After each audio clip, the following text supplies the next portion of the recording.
Welcome to the Digital Jesus platform with me, Father Frank Trias, C.P. So we're here once again for one of our testimonials, here with our wonderful Divine Mercy prayer group, North Belfast, as part of our novena this year.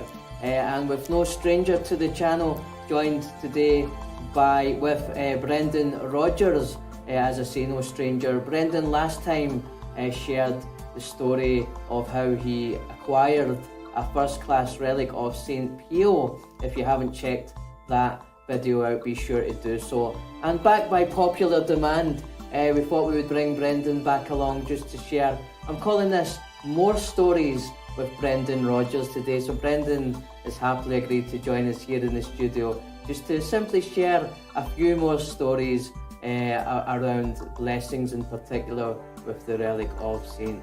Pio. So welcome Brendan, it's good to have you back on the channel again. I'm delighted to do it for you. Always a pleasure. So listen, you need no introduction this time too much. As I say, you've been on the channel before, so just simply sit back and looking forward to hearing some more stories and blessings. You've been blessing folk with for over 20 plus years, as we know, with the relic of St. Pio around Ireland and beyond, and you're just going to share some of those stories with us today. So over to yourself, Brendan. On one particular day, I got a call for the Leukemia Award for Children, and then it was after that I was in it nearly every other day. But this particular day, the doctor that's over the Leukemia Award, he says to me, "What do you be doing?" I says, "I be blessing people. I work for a man called Padre Pio." He says to me, "Well, what do you mean? And why are you blessing them for?" I says, "To hope some of them's healed." And I started to explain about the relic to him. And he says, "I'm an atheist." I says, and he says, "Who do you work for?" I says, "Padre Pio, a man." But he took me up wrong. He thought Padre Pio was still living. So anyway, I took a novena card out of Padre Pio and I showed him it. And he says, oh, I know that man. He was in here every fortnight. And he says, whenever he sits on a bed, I don't need to examine the child again. He seems to cure them all. And he says, on one particular case, he said, you blessed the child with leukemia, and it was cured about 6 weeks after. But I didn't know nothing about it at the time. It was later on when I was in again. He actually told me that the child was cured. So he says, when I showed him the prayer card of Padre Pio, he says, I know that man. I says, do you? He says he's in here all the time. So he called 2 nurses over, and he said to the nurses, he says to me, show them nurses in. They says, is that the wee man that's in here every fortnight? And they thought that he was still alive and working and all the rest. But anyway, it came to the point that he started to understand the relic. And he said to me, I'm delighted to know what you're doing. And that was on that particular visit. So the next little miracle I got was a travelling boy at 21 years of age, 6 weeks ago. He was in the Mater Hospital in Belfast, and they gave him 3 days to live. He said that's how bad he was, and he hadn't eaten food for over 5 weeks. And when I got in, the traveller says, come on up into the ward. I says, they'll not let you in because of this virus. Now, they said it's all right So they took me up in the lift, just walked by doctors, everything. And I went in to him, and he was just slamming his head down. And after I blessed him, I went on down the stairs, and there was travellers had come home thinking he was going to die to be at the funeral from America and everywhere. About 130 of them I blessed outside it. And before it got them finished blessed, they said he's come out of sleep, as they called it, and he started to eat. And that was the first food. He took him five days. So anyway, I blessed him, got it over. About 5 days later, the travelling community, all they come up in 50 or 60 to where I live on the Black Mountain in Belfast, thanking me. He was completely cured of the cancer before the end of the week. And he was up thanking me, as a matter of fact, 2 days ago for blessing him. And that was another incident that happened with the Relic. But I was in the Holy Cross Chapel where Father's out of here, and a lady came over to me with a pram and asked me to bless this little girl.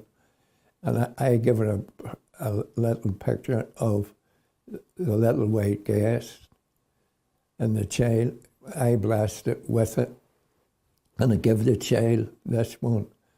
And he's not 2 months old, or she's not 2 months old. And he actually blessed himself with it and started to kiss it. And I was saying to myself, that's unbelievable for 2 months old, for a child to do.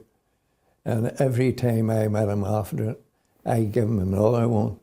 And he done the exact same thing again. He watched me, what I was doing, and he done exactly what I was doing himself. And then he turned it over and he started to mutter, and I says he must be reading it now. And that was the last miracle lately. So it led on from that, and then I got a call in a house. They asked me to come and bless the house with a relic of Padre Pio, because they thought the devil was in the house. So I went around to see a priest, and I'm not going to give his name, and I said, tell him, Father, I've got a call to do one of your parishioners here in Bellamorphy. And I said, I don't want to go over your head. And he says, you'll not be going over my head. Go your head and bless it. So 3 days after, the lady told me everything was all right. The house was back to normal. And that, since we got nothing, only calls where people telling me the devil's in their houses. Well, listen, Brendan, most of those stories are quite recent Yeah. affairs. How's the old memory? Like I say, you've been doing this for 20 plus years. Do you have any, I'm going to call them, any favourites? Brendan Rodgers favourites, stories maybe going back to times past? Is there any stories, the greatest healing stories? Thing I remember, I got a call for Dundonald Hospital. The lady called McVeigh. Her son was building a new bungalow, and he put an iron tape cord up. He was finishing the gable, and he got electrocuted, and he got his foot burned off. And she kept sending for me every other day to go to Dundonald Hospital for about 6 weeks. His foot was completely black. And she started to tell me, the mother, Teresa, you call her, she said, Brendan, they want to take his leg off. What would you do? I says, I wouldn't like to advise you at all on it. So I done it for about 6 weeks, 3 or 4 times a week. And she rang me one night and she says, Brendan, could you come down to my house I want to show you something. I says, okay, Teresa, I'll be down the night. So down I went, and she said to her son, take your shoe off and show Brendan there was a brand new foot.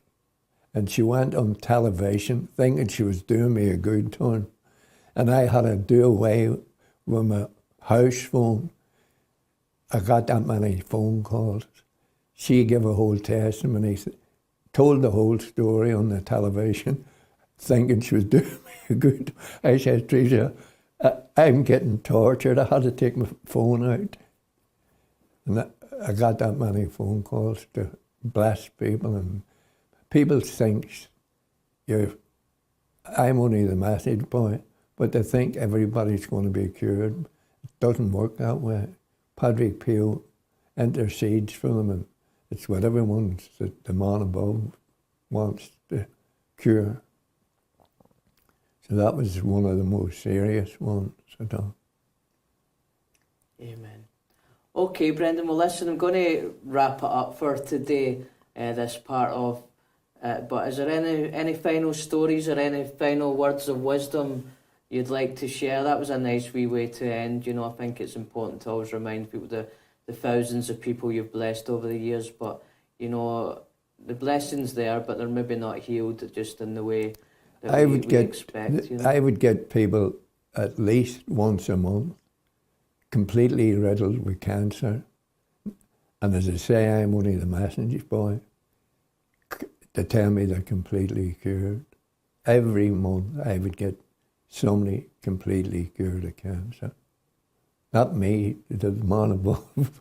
Give the glory to him, not me. Amen. Amen. So let's call it on that, Brendan. So listen, St. Pio continues. I think the return rate, as you heard, is a good one. Brendan continuing, as he says, to do God's work through that great saint of the church, blessing people with the Padre Pio Relic. As I said at the beginning, if you haven't heard Brendan's story, how he acquired that relic from St. Pio himself, check out Brendan's testimonial on the channels here as part of that great work that he continues to do. So that's been some more stories with Brendan Rodgers on behalf of our wonderful Divine Mercy prayer group here in North Belfast. Again, thank you for Brendan taking the time to come in and share some stories with the community here today. So thank you. Thank you very much for listening. Amen.